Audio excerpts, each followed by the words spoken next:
Bismillahirrahmanirrahim. In the name of Allah, the most gracious, the most merciful. Assalamualaikum warahmatullahi wabarakatuh. Alhamdulillah, alhamdulillahi rabbil alamin. Wa bihi nasta'inu ala umuri dunya waddin. Wassalatu wassalamu ala asrafil anbiya'i wal mursalin sayyidina wa maulana Muhammadin wa ala alihi wa ashabihi ajma'in, amma ba'du. Al-Mukarram li Ustadzina Al-Fadil Ustadz Haji Muhammad Yahya wala ansa li jami'it tullab wa talibat min fasil al-idariyah at-tarbiyah al-islamiyah al-mahbubin wal mahbubat. First of all, let's thank Allah who has given us some reasons and mercies so we can gather in this time for meeting without any problems and obstacles. Secondly, may salawat and salam always be given to our Prophet Muhammad sallallahu alaihi wasallam, who has guarded us from the darkness to the lightness, namely Islamic religion. Hello everybody, how's life today? I hope you all have a nice day today. Okay, in this time I would like to present to you all about a topic of discussion today. And we will discuss about induction and probability. Okay, and now I want to tell you about our main topics of discussion today. First, today we will discuss about interjection of induction. Second, the problem of induction. Third, statistics and probability. And fourth, helping from Bayes' theorem. And now we will discuss about interjection of induction. Induction is a process of thinking that is based on a number of phenomena to derive conclusion or a way of drawing general conclusion from specific statement. Nah, pembahasan kita yang pertama adalah pengenalan mengenai apa sih yang dimaksud dengan induksi. Pasti kita semua mengetahui yang namanya induksi itu apa. Kebanyakan kita mengetahui induksi dalam pelajaran bahasa Indonesia ketika kita SMP maupun SMA. Nah, di sini yang dimaksud induksi itu hampir-hampir sama. Namun ada sedikit perbedaan lah mungkin nanti dalam penjelasannya.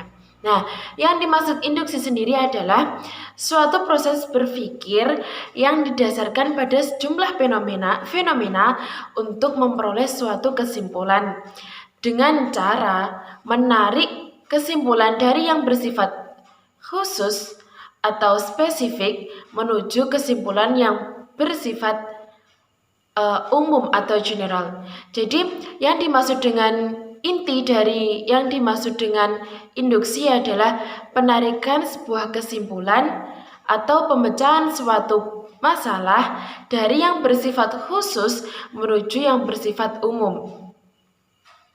Okay. We will continue at second main topics of discussion today. We will discuss about the problem of induction. Sekarang kita akan mendiskusikan apa sih yang namanya itu problem of discussion atau masalah problem of induction, atau bisa diartikan sebagai masalah induksi. Di sini saya akan memaparkan terlebih dahulu tokoh-tokoh yang mendukung adanya metode induksi. Ada 3 tokoh yang akan saya paparkan di sini sesuai dengan keterangan yang saya kutip dari buku Philosophy of Science, Contemporary Interjection by Alexander Rosenberg. Oke, yang pertama adalah John Locke. Locke sought to develop empirism about knowledge, rejects Descartes' deductive deductive method and believes in mathematical thinking by means of induction method. Nah, untuk yang pertama adalah John Locke. Locke ini berusaha mengembangkan yang namanya teori empirisme dalam pendidikan. Locke juga menolak yang namanya metode deduktif yang dicetuskan oleh siapa? Descartes. Locke sendiri mempercayai bahwa ia menerima pemikiran matematis yang pasti dan cara penarikan dengan metode induksi. Dari sini dapat diketahui bahwa Locke ini sangat condong dengan metode induksi. Bahkan dia menolak metode deduktif yang diajukan oleh Descartes. Yang kedua atau the second philosopher, Charles Berkeley, appreciated that empirism makes doubtful our beliefs about things that we don't directly observe, and without empirism, we cannot make sense of meaningfulness of language. Nah, tokoh yang kedua adalah Charles Berkeley. Charles Berkeley menghargai bahwa empirisme membuat keyakinan kita meragukan tentang hal-hal yang tidak kita amati secara langsung. Dalam pandangan Berkeley, tanpa empirisme kita tidak dapat memahami makna bahasa. Maksudnya adalah Berkeley sangat mendukung adanya empirisme. Dia beranggapan bahwa empirisme memiliki pengaruh yang sangat besar terhadap yang namanya pengetahuan. Di sini kan terdapat pernyataan bahwa yang namanya Berkeley meragukan tentang hal-hal yang tidak dapat diamati secara langsung. Hal ini membuktikan bahwa pengalaman sangat mempengaruhi pemikiran atau kesimpulan yang akan terjadi selanjutnya. Sehingga sama dengan John Locke, Berkeley juga sangat condong ke metode induksi. Dan yang terakhir adalah tokoh atau filosof David Hume. He sought to show how knowledge and especially scientific knowledge honor the structures of empirism. Nah, terakhir ini adalah David Hume. David Hume berusaha mengembangkan empirisme tentang pengetahuan, menolak metode deduktif Descartes, dan mempercayai pemikiran matematis dengan metode induksi. Ketiga tokoh tersebut memiliki pemikiran yang sama, yaitu sangat mempercayai empirisme dengan metode induksi dan menolak atau tidak setuju dengan metode deduktif yang dikeluarkan oleh Descartes. Mereka tidak menyetujui pandangan Descartes. Descartes sendiri memiliki pandangan yaitu menekankan bahwa pada hakikatnya sumber pengetahuan sejati adalah berasal dari akal budi atau rasio, bukan pengalaman. Pengalaman sendiri dapat dipakai untuk menegaskan pengetahuan yang telah didapatkan dari rasio. Nah, dari sini pemikiran Descartes mengenai metode deduktif itu, semua pernyataan atau pengetahuan itu asalnya dari akal budi atau pemikiran yang rasio. Sedangkan menurut Descartes, yang namanya pengalaman itu hanya dijadikan sebagai penegasan dari hasil penelitian melalui pemikiran rasional dan akal budi. Oke, dan sekarang kita akan membahas tentang kemunculan yang namanya the problem of this induction. Salah satu tokoh yang percaya atau menganut metode induksi yaitu David Hume itu berusaha mengedepankan metode yang dipercayainya. Namun David Hume menjelaskan bahwa dia lebih memilih interpretasi realistis dan kepercayaan biasa tanpa memihak antara realisme dan instrumentalisme. Tetapi atas upaya David Hume untuk mengutamakan atau menonjolkan metode yang dipercayainya terhadap program empirisme membuatnya menghadapi masalah baru yang ditimbulkan oleh konflik realistis. Realistis sendiri dimaknai sebagai cara berpikir yang penuh perhitungan dan sesuai dengan kemampuan, sehingga gagasan yang diajukan bukan hanya angan-angan atau mimpi belaka. Jadi ketika Hume berusaha mengedepankan pemikirannya atau kepercayaannya mengenai metode empiris, mengenai metode induksi dan pemikiran empirisme, Hume malah menambah permasalahan baru, yaitu dengan adanya pertentangan dengan realistis. Permasalahan inilah yang disebut dengan the problem of induction. Induction problem can be understood as a rejection of predicting the future based on past event. Nah, dalam memahami metode induksi ini dengan pemikiran empirismenya, David Hume menganut paham bahwa yang terjadi di masa depan akan sama persis dengan apa yang terjadi di masa lalu, sehingga cara memprediksi masa depan menurut Hume dengan metode induksi adalah menyamakan kejadian yang akan terjadi di masa depan pasti akan sama dengan kejadian yang terjadi di masa lalu. Contohnya saja ya, ketika kita ditanya mengenai mengapa percaya matahari akan terbit besok. Pasti kita semua atau kebanyakan akan menjawab bahwa matahari besok terbit dikarenakan adanya rotasi bumi selama 24 jam atau bumi berputar pada porosnya pada 24 jam. Hal ini menyebabkan belahan bumi yang lainnya tersinari matahari dan yang lainnya lagi akan tidak menerima sinar matahari. Yang namanya kita juga akan menjawab bahwa yang namanya rotasi sendiri telah terjadi sejak dahulu, sehingga ada keseragaman di alam. Maksudnya kejadian tersebut itu akan terjadi lagi dengan proses yang sama. Itulah yang dinamakan dengan keseragaman alam. Bagi orang-orang yang menganut paham empirisme dengan metode induksi, maka hal tersebut akan dengan mudah diterima. Namun, bagi mereka yang memiliki paham rasional atau memiliki pemikiran rasional, teori tersebut tidak dapat langsung dipahami. Mereka membutuhkan kajian-kajian tertentu untuk memahami atau mempercayai bahwa besok itu matahari akan terbit dengan rotasi bumi. Namun bukan berdasarkan pengalaman dengan sejak dahulu itu rotasi sudah ada.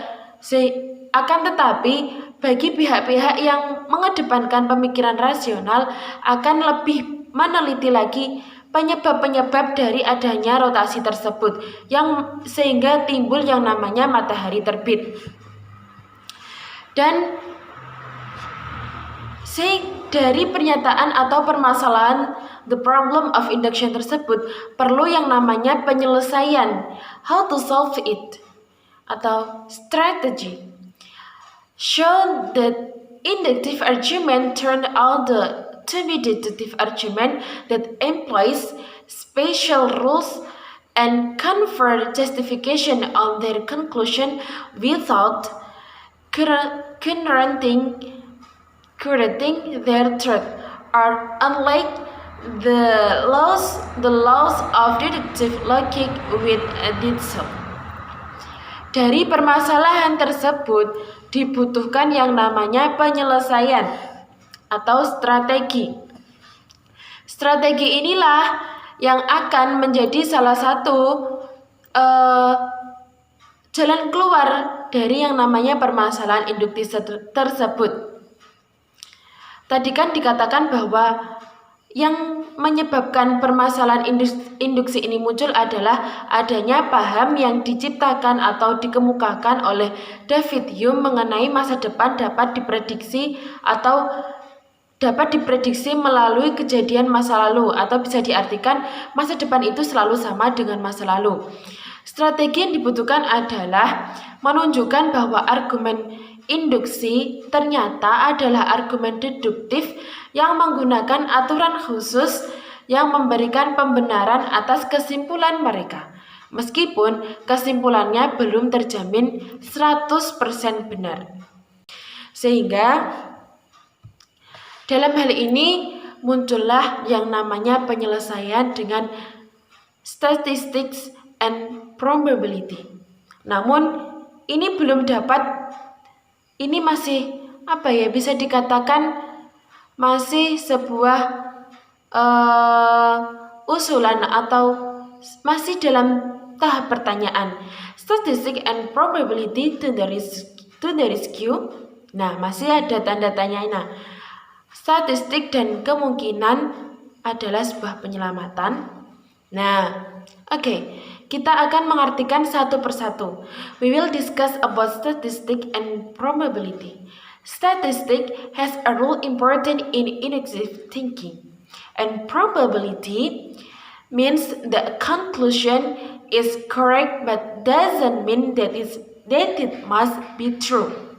Statistik sendiri memiliki peran yang sangat penting dalam pemikiran induktif atau pemikiran induksi, sedangkan kemungkinan dapat diartikan sebagai sebuah kesimpulan yang benar, namun kebenarannya tidak dapat diyakini 100%. Seperti yang saya katakan tadi, bahwa yang namanya strategi induksi ini menghasilkan sebuah kebenaran, namun kebenarannya tersebut tidak dapat diyakini 100%. Hal inilah yang dinamakan dengan probability atau kemungkinan. Statistik dan probability dalam hal ini memiliki yang namanya a relationship atau hubungan antara keduanya. Dalam hal ini, statistic is the knowledge that allows us to calculate the exact level of this probability. Bisa diartikan statistik merupakan pengetahuan yang memungkinkan kita untuk menghitung tingkat peluang dengan cara eksak. Cara eksak di sini maksudnya dengan rumus-rumus atau menghitung dengan rumus yang pasti. And then dari statistics and probability tersebut muncullah tokoh yang mengeluarkan an argument about statistics and probability that was Bayes' theorem. Bayes' theorem ini adalah teorema yang dikeluarkan atau dicetuskan oleh Bayes. Teorema ini dikeluarkan oleh Bayes sebagai upaya untuk menyelesaikan permasalahan induksi yang dimunculkan oleh David Hume tadi. Teorema Bayes adalah rumus matematika untuk menentukan probabilitas bersyarat, atau Bayes' theorem is mathematical formula to determine conditional probability. And conditional probability is an event or result based on activities that have already taken place. Nah, jadi teorema Bayes ini adalah rumus matematika untuk menentukan probabilitas bersyarat. Dan probabilitas bersyarat sendiri diartikan sebagai peristiwa atau sebuah hasil yang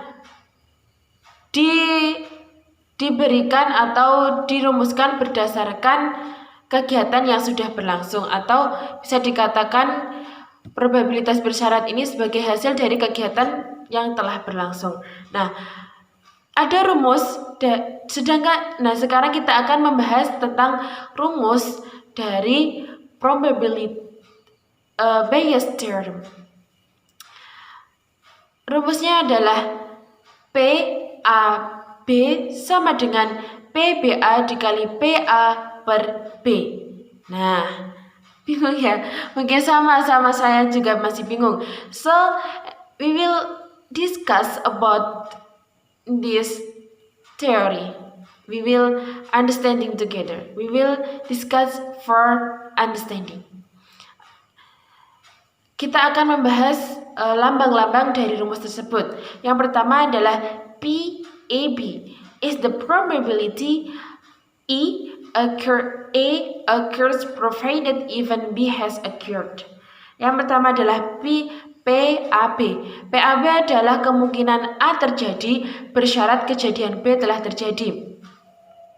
Maksudnya di sini adalah kemungkinan kejadian A terjadi berdasarkan kejadian B yang telah terjadi. Kemudian yang kedua adalah PB is the probability B occurs. PB adalah peluang B terjadi. Dapat dipahami ya. Kemudian yang ketiga adalah PBA is the probability B occurs conditionally the event A. Dan PBA ini kebalikan dari PAB. PBA adalah kemungkinan B terjadi bersyarat kejadian A. Kemungkinan B terjadi berdasarkan kejadian A yang telah terjadi. Yang terakhir adalah PA is the chance A occurs. PA adalah peluang A terjadi. Bisa dilihat bahwa rumus ini hampir sama dengan penentuan peluang pada pelajaran matematika ketika kita menginjak bangku SMA dan SMP dulu. Untuk lebih memahami dari teori ini, kita akan langsung masuk ke yang namanya example. I will use a question for example. There were two couples will have one child each other. If the probability that the number of children of them are two girls with at least a girl's condition. Nah, di sini ada sebuah pertanyaan yang mungkin dapat menuntun kita agar lebih paham dengan pembahasan kita kali ini. Pertanyaannya adalah, ada dua pasangan yang akan mempunyai anak, masing-masing satu anak. Peluang jumlah anak dari kedua pasangan ini adalah dua anak perempuan bersyarat paling tidak satu adalah. Pertanyaannya ya, peluang jumlah anak dari kedua pasangan ini adalah dua perempuan bersyarat paling tidak satu. Berapa? Oke, sekarang kita akan membahasnya atau akan menyelesaikannya bersama-sama. Dimulai dari memasukkan lambang-lambangnya. Yang pertama adalah PA. PA adalah digunakan untuk melambangkan peluang dua anak perempuan. Kemudian PB digunakan untuk melambangkan peluang paling tidak memiliki satu anak perempuan.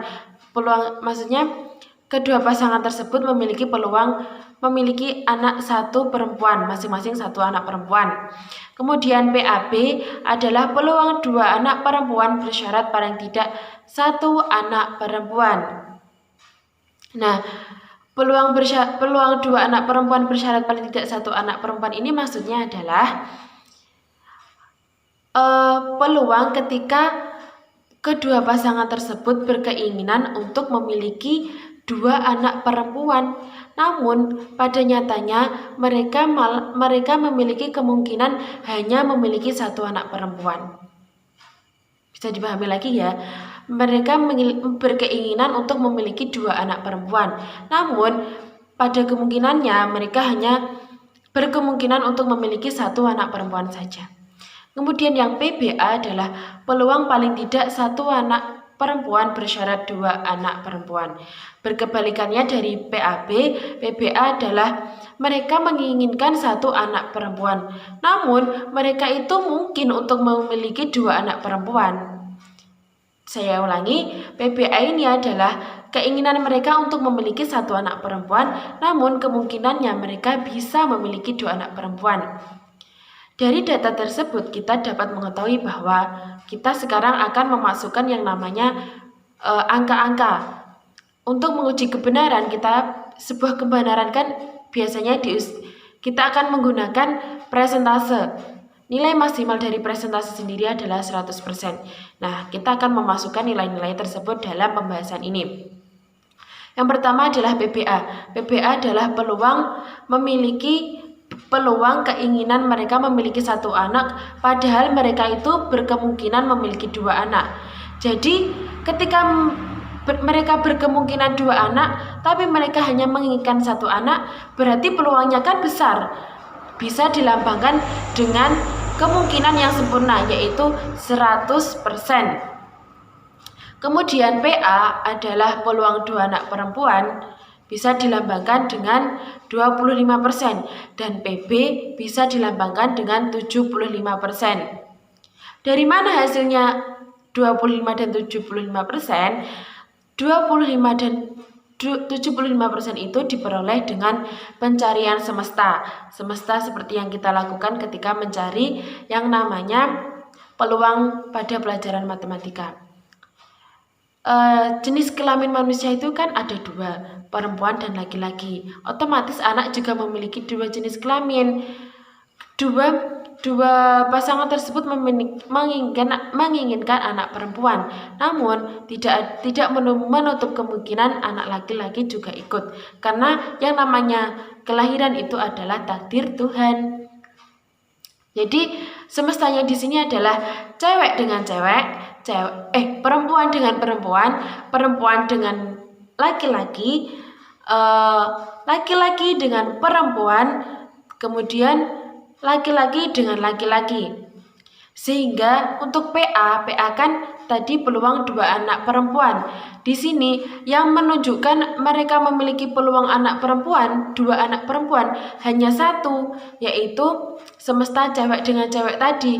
Jadi cara menentukan rumus nilai PA 25% tadi adalah 1 per jumlah semesta, yaitu 4 dikali nilai maksimal dari presentase, yaitu 100 sama dengan 25. Mungkin bisa sambil dipahami ya sedikit-sedikit meskipun penjelasan saya itu rumit.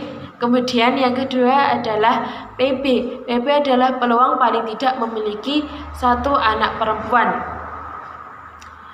Dalam semesta tadi kan ada disebutkan cewek dengan cewek, perempuan dengan perempuan, perempuan dengan laki-laki, laki-laki dengan perempuan, laki-laki dengan laki-laki. Nah, dari semesta tersebut, di manakah hasil yang menunjukkan bahwa setiap penelitiannya itu pasti ada kata-kata perempuan? Kan ada 4. Yang kita lihat tadi kan kita sebutkan tadi ada 4. Yang berisi laki-laki dengan laki-laki hanya 1. Berarti sisanya adalah perempuan. Berarti sisanya adalah pernyataan yang menunjukkan kemungkinan untuk memiliki anak perempuan. Jadi 4 dikurangi 1 sama dengan 3. Dari mana hasilnya 75%? 3 per 4 dikali 100 atau nilai maksimal kemungkinan atau kebenaran sama dengan 75. Dapat dipahami ya sampai sini? Saya harap bisa, meskipun penjelasan saya itu rumit. Setelah mengetahui nilai dari setiap lambang yang ada, tugas kita sekarang adalah memasukkannya ke rumus-rumus yang telah ditentukan atau rumus Bayes theorem. Nah, rumus itu ada seperti yang telah saya sebutkan tadi. Ketika sudah dimasukkan ke dalam rumus, akan menjumpai yang namanya hasil dari perhitungan. Nah, dapat disimpulkan ketika pasangan tersebut menginginkan 2 anak perempuan, maka total kemungkinannya hanya 1.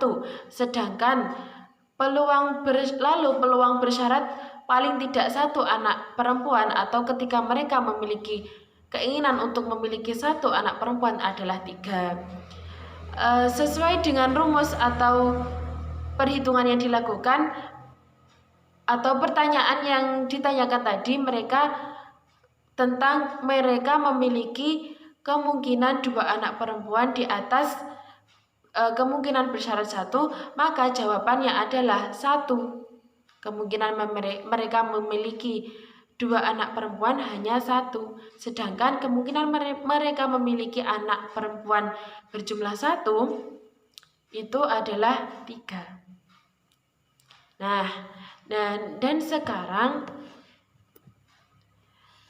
pembahasan kita akan berlanjut ke how much can Bayes' theorem really help? Seberapa banyak sih atau seberapa besar teorema dari Bayes dapat menyelesaikan permasalahan yang ditimbulkan atau dicetuskan dari David Hume? Dari pernyataan atau uji coba yang telah kita lakukan tadi, dapat diketahui bahwa Bayes' theorem is not a solution, but an affirmation. Dari uji coba tadi dapat diketahui bahwa teorema Bayes bukanlah sebuah penyelesaian untuk masalah induksi yang ditimbulkan David Hume, melainkan teorema Bayes ini hanyalah digunakan untuk mempertegas, saya ulangi, mempertegas kemungkinan yang dihasilkan dari metode induksi. Pada kali ini kan pokok pembahasan kita adalah induksi dan probability. Pada penjelasan sebelumnya terdapat sebuah topik yang menjelaskan tentang induksi. Nah, induksi tadi tentang masalah-masalah yang dicetuskan oleh David Hume tadi tidak dapat diselesaikan dengan teorema Bayes. Karena pada dasarnya teorema Bayes ini adalah berfungsi sebagai penegasan atau sebagai pengakurat dari yang namanya kemungkinan. Seberapa besar sih kemungkinan tersebut akan benar-benar terjadi? Pengujian tersebut dapat dilakukan atau dihitung melalui teorema Bayes atau rumus-rumus yang dimunculkan oleh Bayes. Okay, and last, I wanna tell you about a conclusion from this discussion. The application of empirism in knowledge is not a mistake. Tadi kan ada perdebatan tentang masalah induksi dan deduksi. Penggunaan empirisme atau pemikiran empirisme dalam metode induksi memiliki perdebatan sendiri di kalangan para ahli. Namun pada dasarnya penggunaan teori pemikiran empirisme atau pemikiran yang berdasarkan pengalaman dalam pengetahuan bukanlah sebuah kesalahan. Karena pada dasarnya antara induksi dan deduksi memiliki kekurangan dan kelebihan masing-masing. Begitu pula dengan empirisme dan juga rasionalisme. Pasti di antara keduanya juga memiliki kekurangan dan kelebihan masing-masing. The induction method and probability are related.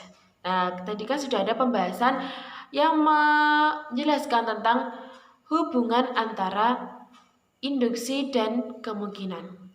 An application of Bayes' theorem in solving of David Hume induction problem is not solution. Bayes' theorem is only serve as an affirmation of probability. Seperti yang telah saya katakan sebelumnya, bahwa pada dasarnya teori Bayes atau teorema Bayes ini bukanlah sebuah penyelesaian.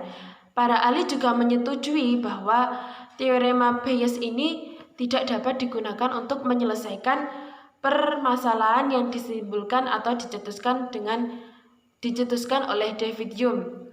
Teori atau teorema Bayes ini hanya sebuah penekanan atau penegasan atau pengujian keakuratan dari kemungkinan yang ditimbulkan atau pernyataan yang muncul dari metode induksi. Okay, I think that's all my presentation. Maybe my presentation has a long time. How can I say? This video need a long time or much time or many time. Okay. So Please give me an apologize if this video make you bored and or this video can make you understand about this material, and I hope you will enjoy in this video. So apologize me if I have some mistakes because al insanu mahalal khata wa nisyan, and maybe the last I say wassalamualaikum warahmatullahi wabarakatuh. Thank you for your nice attention. Bye bye.